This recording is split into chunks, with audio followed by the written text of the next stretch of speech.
Hola, ¿cómo están? El tema que nos convoca hoy es síndrome nefrítico. Es un tema muy importante que todo médico debería conocer. El síndrome nefrítico es un cuadro caracterizado por hematuria, proteinuria, falla renal aguda y también grados variables de hipertensión arterial. Todo esto de instauración brusca. Bien, cuando vamos a ver la fisiopatología, vamos a ver que todo se inicia con una lesión glomerular, que ésta desencadena un proceso inflamatorio y es a partir de aquí que empiezan a generarse y a suscitarse los eventos que terminan dando la clínica. En este corte axial de un glomérulo, vemos en el centro del glomérulo, ahí en verde, las células mesangiales. Es oportuno recordar su histología normal porque estas son las primeras células que proliferan cuando hay un proceso inflamatorio. Entonces, el mesangio es una estructura de sostén, tiene características contráctiles, son células presentadoras de antígeno, fundamentalmente presentan antígeno a los linfocitos T, CD4 y CD8, tienen capacidad de movilización y, como dije anteriormente, es la primera estructura que prolifera en un proceso inflamatorio. Entonces, esto nos va a llevar a dos tipos, según el tipo de proliferación que haya, valga la redundancia, de glomerulonefritis. Puede haber una glomerulonefritis endocapilar, cuando la inflamación y la proliferación celular se produce hacia el capilar, y puede ser, perdón, o puede ser una glomerulonefritis extracapilar, cuando la proliferación se hace hacia afuera del capilar y ocupando el espacio de urinario de Bowman. Dentro de las endocapilares tenemos las glomerulonefritis proliferativas postinfecciosas, por ejemplo, y de estas tenemos la glomerulonefritis post-estreptocóxica, la glomerulonefritis post-endocardititis infecciosa, y dentro de las extracapilares vamos a ver en la histología que se llaman también glomerulonefritis con semilunas. Estas son las glomerulonefritis rápidamente progresiva que más adelante las vamos a ver. Entonces, se produce la lesión glomerular, desencadena un proceso inflamatorio y lo primero que vamos a ver es que aparece la hematuria. Hematuria son los hematíes, los glóbulos rojos presentes en la orina que no tendrían por qué estar. ¿Cómo nos damos cuenta que la hematuria es de origen glomerular? Y esta es una pregunta importante. Bueno, es cuando en el informe del sedimento urinario nos muestra que hay cilindros hemáticos, ¿sí? Siempre hay que prestar atención al informe porque se puede hacer una correlación entre lo que se informa y el cuadro clínico para entender mejor de qué enfermedad estamos hablando. Por ejemplo, habíamos dicho en síndrome nefrótico que los cilindros son cilindros grasos. Después te pueden informar un cilindro leucocitario en una pielonefritis. Te pueden informar cilindros granulosos o epiteliales en una necrosis tubular aguda. Lo más normal, digamos, lo más común es que te informen cilindros hialino, que es un riñón habitualmente sano, o que esté sufriendo una injuria renal aguda prerrenal, pero que el riñón intrínsecamente está sano.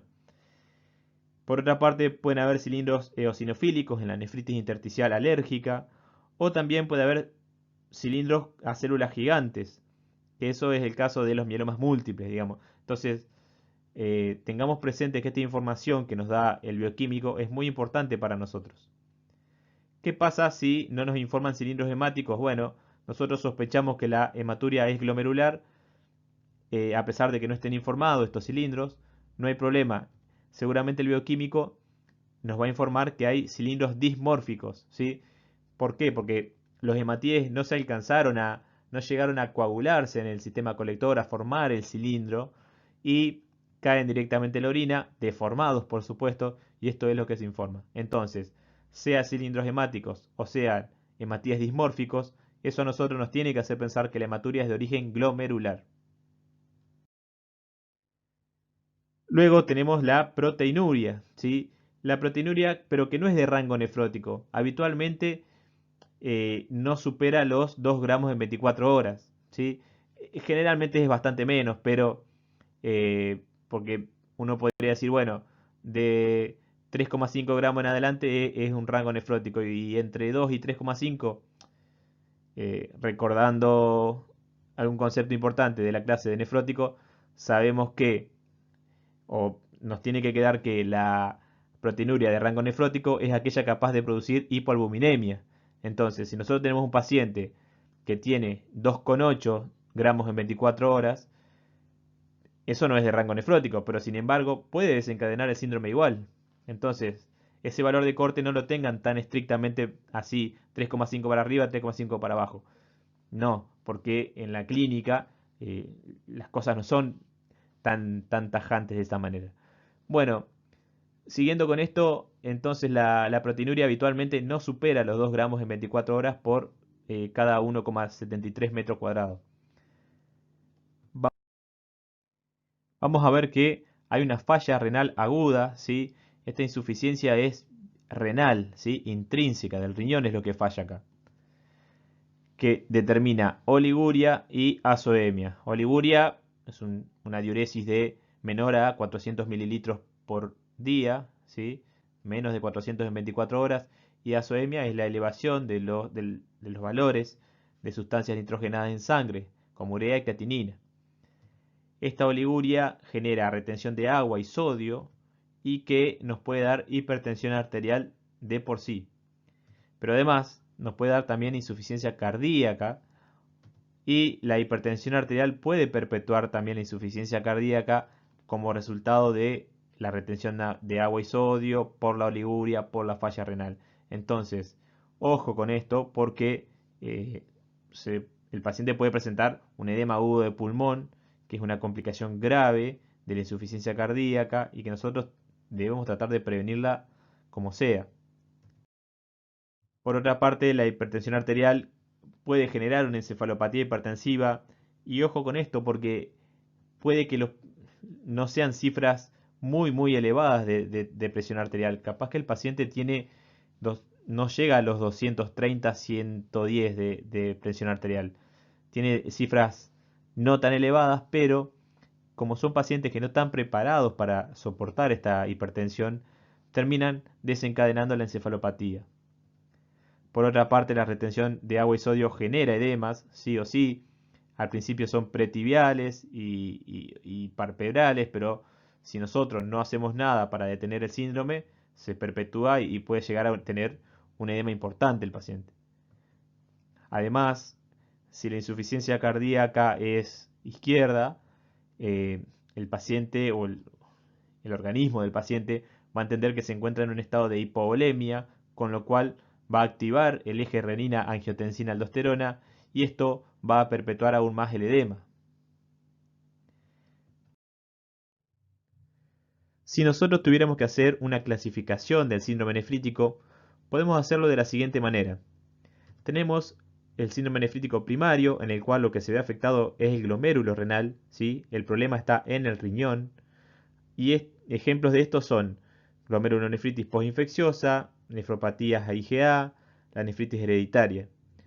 Ahora bien, el síndrome nefrítico puede venir acompañando a otras enfermedades, ¿sí? Y puede ser secundario a glomerulonefritis por anticuerpos antimembrana basal glomerular, que desarrollan el síndrome de pulmón-riñón o de Goodpasture.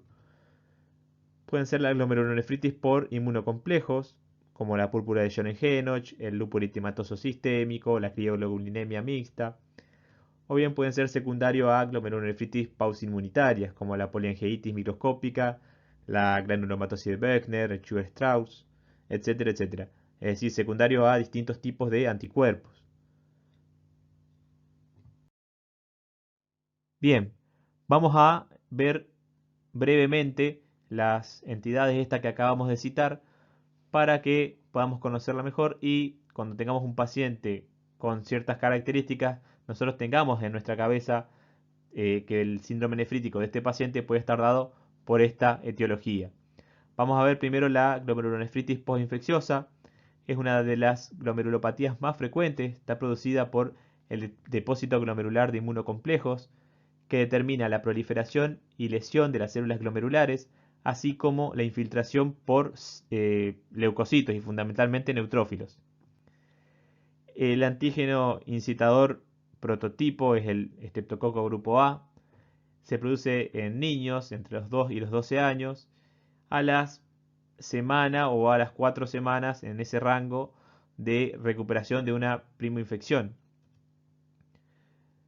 Vamos a ver que cuando la infección se produce a nivel faríngeo, la edad de estos niños es entre los 6 y los 10 años, es más frecuente en el varón, y que tiene una latencia de 6 a 10 días, y si nosotros pedimos la antistreptolicina, nos va a venir positiva en este caso. Ahora bien, eh, tiene más riesgo de desarrollar glomerulonefritis post-estreptocóxica la cepa cutánea, que se da en niños un poco más pequeños, menores de 6 años. La latencia es mayor, ¿sí? Puede llegar, según la literatura, hasta 3 o 4 semanas posterior al impétigo que tengan a nivel de piel. Y aquí no vamos a tener antistreptolicina positiva, sino que vamos a pedir el anticuerpo anti-ADNasa. En el adulto es menos frecuente, pero puede darse, por ejemplo, posterior a la endocarditis infecciosa, ¿sí? O puede ser secundario a abscesos, algunos abscesos hepáticos o abscesos del psoas o retrorrenales pueden dar una glomerulonefritis postinfecciosa. Otros gérmenes implicados pueden ser neumococo, estafilococo, algunos virus, sarampión, parotiditis, varicela, las hepatitis también. Así que bueno, esto lo tenemos que tener bien presente. Cuando nosotros lo miramos al microscopio óptico, vamos a notar que hay una celularidad aumentada en los penachos glomerulares que afecta a casi todos los glomérulos, ¿sí? El aumento de la celularidad está producido por proliferación e hinchazón de las células del endotelio y mesangiales, así como por infiltración de neutrófilos y monocitos. A veces se observa necrosis de las paredes capilares, ¿sí? Porque esto es una lesión, dijimos, endocapilar, pero a veces la lesión prolifera, aumenta la presión sobre los capilares y termina rompiendo sus paredes. Vamos a ver acá que al microscopio electrónico en pocos casos puede haber semilunas, que está señalada ahí con la flecha negra, dentro del espacio urinario en respuesta a la intensa lesión inflamatoria. En el microscopio electrónico entonces vamos a ver que hay depósitos de inmunocomplejos dispuestos en forma de jorobas subendoteliales, pueden ser intramembranosa o más a menudo subepiteliales y alojadas contra la membrana basal glomerular. Vamos a ver ahora la nefropatía IgA. Esta afecta a niños y adultos jóvenes y empieza como un episodio de hematuria intensa que ocurre 1 o 2 días después de una infección inespecífica de vía aérea superior. La hematuria suele durar varios días y después remite, si bien reaparece cada pocos meses, y a menudo puede ocasionar dolor lumbar. Es una de las causas más frecuentes de hematuria recidivante y es la glomerulopatía más frecuente en todo el mundo. El rasgo patógeno característico es el depósito de IgA en el mesangio. Algunos autores consideran que es una variante localizada de la púrpura de John-Henoch, pero bueno, esto no se ha determinado al día de hoy fehacientemente. En cuanto a la nefritis hereditaria, constituye un grupo de glomerulopatías hereditarias producidas por mutaciones en los genes que codifican proteínas de la membrana basal glomerular. La entidad mejor estudiada claramente es el síndrome de Alport, en el que la nefritis se acompaña de sordera de conducción y trastornos del ojo, incluida luxación de cristalino, cataratas, distrofia de córnea. Tiene varios trastornos esta entidad. Se manifiesta con hematuria y proteinuria lentamente progresivas, así como un deterioro de la función renal. Los glomérulos parecen normales en la microscopía óptica hasta un estadio avanzado de la enfermedad. Yendo ahora a lo que son las glomerulonefritis rápidamente progresivas. En realidad es una entidad clínica con características de síndrome nefrítico y una pérdida rápida de la función renal. Suele asociarse con una lesión glomerular grave, con necrosis y roturas de la membrana basal glomerular y proliferación subsiguiente del epitelio parietal. Y aquí es donde vemos las semilunas. Puede estar mediada inmunológicamente, como ocurre cuando se desarrollan anticuerpos antimembrana basal, o puede aparecer como consecuencia de depósito de inmunocomplejos. Y también puede ser pausa inmunitaria asociada a anticuerpos anticitoplasma de neutrófilos. La glomerulonefritis por anticuerpos antimembrana basal glomerular se caracteriza por depósitos lineales de inmunoglobulina G y en muchos casos C3 en la membrana basal glomerular. En algunos pacientes los anticuerpos antimembrana basal glomerular se ligan también a las membranas basales de los capilares alveolares pulmonares y dan lugar al cuadro clínico de hemorragia pulmonar asociada a insuficiencia renal. A esto se denomina síndrome de Goodpasture o síndrome pulmón-riñón. Una cosa que vale la pena aclarar acá, y vamos a hacer una salvedad, no siempre es que haya anticuerpos antimembrana basal glomerular van a estar dirigidos hacia las dos membranas basales glomerulares. Puede que solamente afecte al riñón, ¿sí? Porque están dirigidas sobre todo al colágeno tipo 4 que tiene la membrana basal glomerular, entonces eh, pueden afectar o a uno o a los dos, porque puede alguien preguntarse si existe siempre lesión pulmón-riñón o se puede dar solamente en alguno de los dos. Sí, también se puede dar en alguno de los dos, en cualquiera de los dos en realidad. Por otra parte, es importante reconocer la glomerulonefritis con semilunas mediada por anticuerpos frente a la membrana basal glomerular porque las personas afectadas en estos casos se benefician mucho con la plasmaféresis que elimina los anticuerpos patógenos de la circulación y con eso el paciente realmente se ve muy beneficiado. Vamos a ver ahora glomerulonefritis por inmunocomplejos.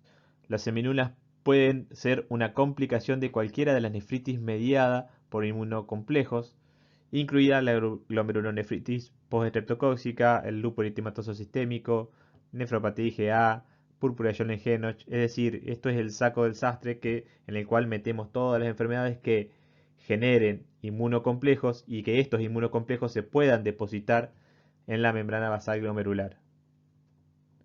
En algunos casos se pueden demostrar los inmunocomplejos, pero no determinar la causa subyacente. Un hallazgo constante en este tipo de glomerulonefritis de cualquier etiología es el patrón característico de tipo granular o en joroba de la tinción de la membrana basal glomerular y o del mesangio con inmunoglobulinas y o complemento en la inmunofluorescencia.